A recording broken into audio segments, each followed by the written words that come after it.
3 questions to ask before you give up on that one you love. Or is it loved? No, it's both. Love or loved.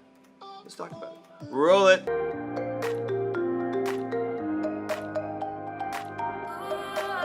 Welcome back to another video where we've been exploring this whole idea of giving up and quitting, how they're different yet the same. In the last few videos we talked about giving up on someone, and we focused on family members, and of course friends. And this one really focuses on that significant other, that relationship that we try to make work at all costs sometimes, and eventually it kind of falls apart. Relationships are hard work. They're not easy. We need to continually be working on making sure the relationship is moving in a place we want it to go.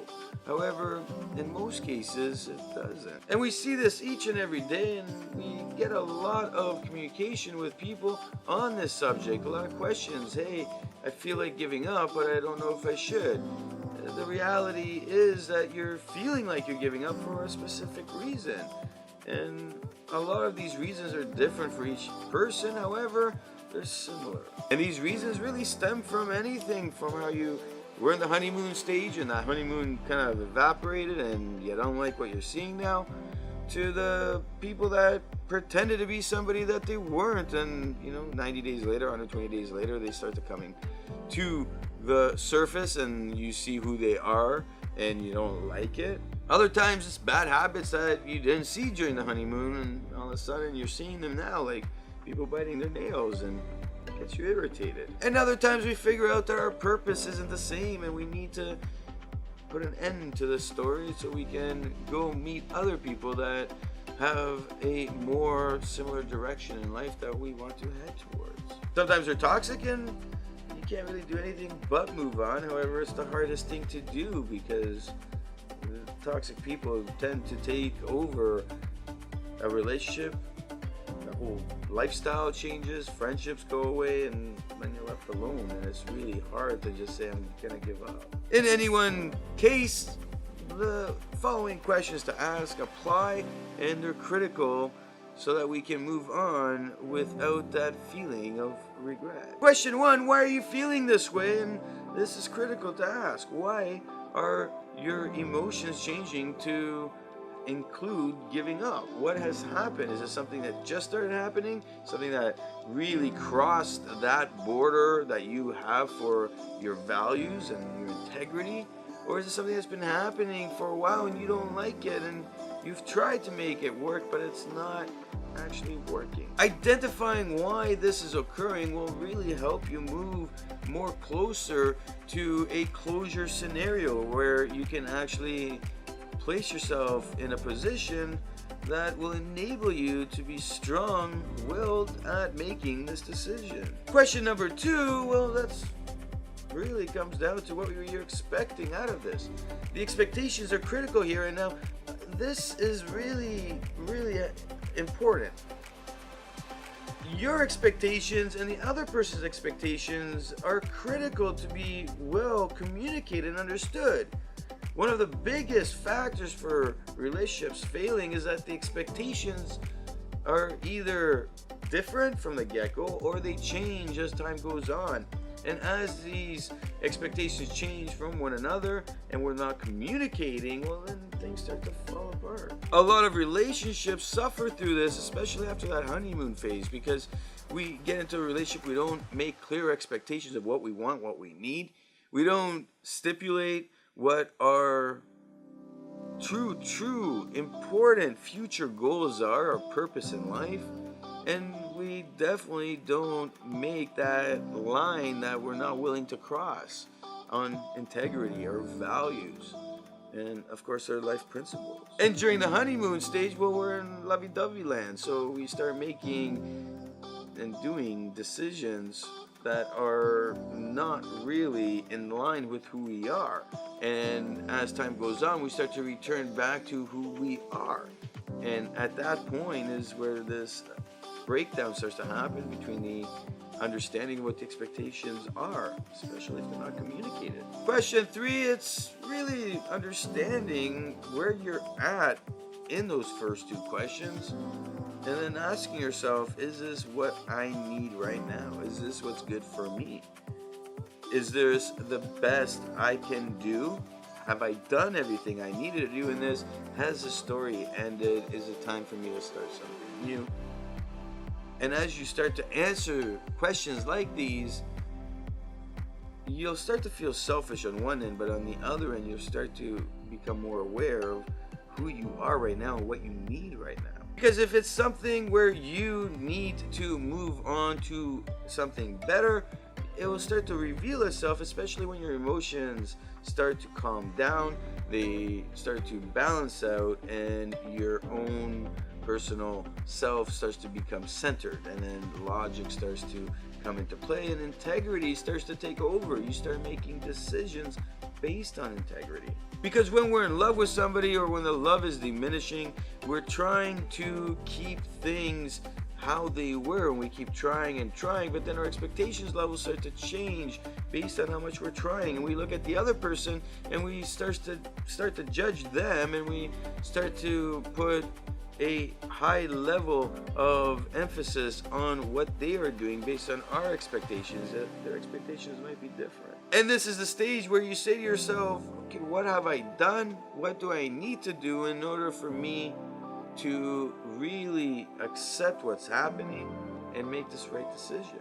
Again, the difference here between giving up and quitting is really the fact that you're giving up on an emotional level. The quitting phase hasn't started yet, and I think this is where benefit will come by looking at the two differences and starting to implement a strategy that will help you have a successful exit. Because when we start to look at the quitting cycle, we can start looking at what have we done, what am I going to try, and then what timeline am I going to put on that trying. We're going to make a little bit of a plan, and we're going to try to make some moves that will be beneficial for the relationship. If they don't pan out, then we know we've done everything.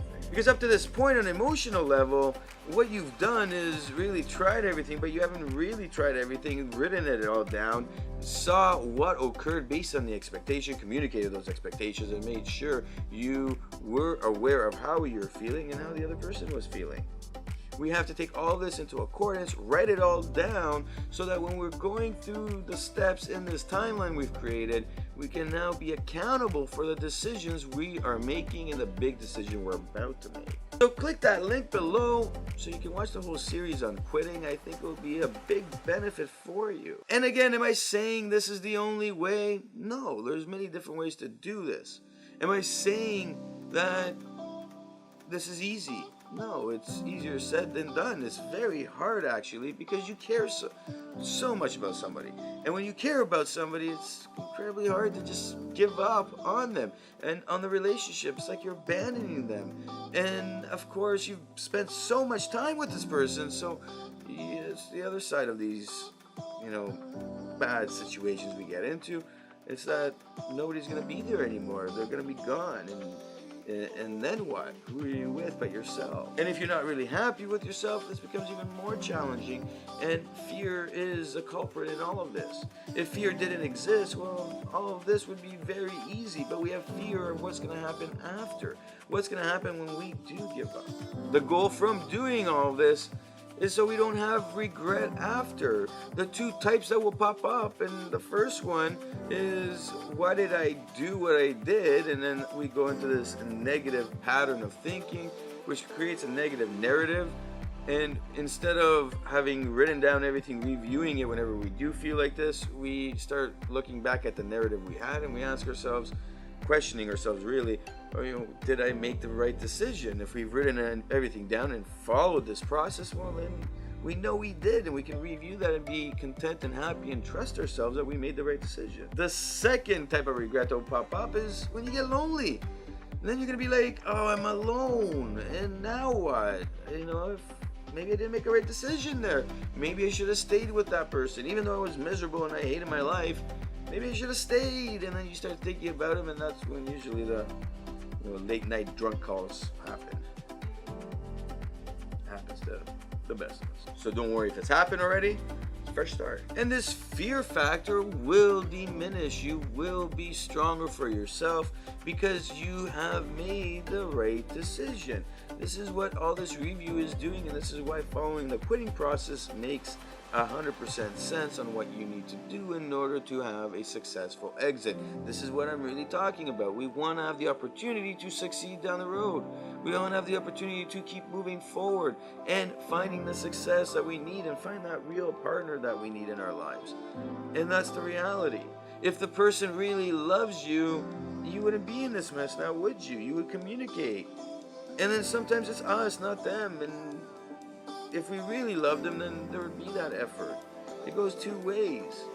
And what I've found with many people, myself included, is that the level of effort has to match the level of effort that we see with our own personal needs and wants that we do in order to achieve them. They have to match with the other person of them wanting to do what they need to do in order to achieve their personal needs and wants, and then we work together in order to achieve everything we both need in moving down that road, that purpose and mission we both have.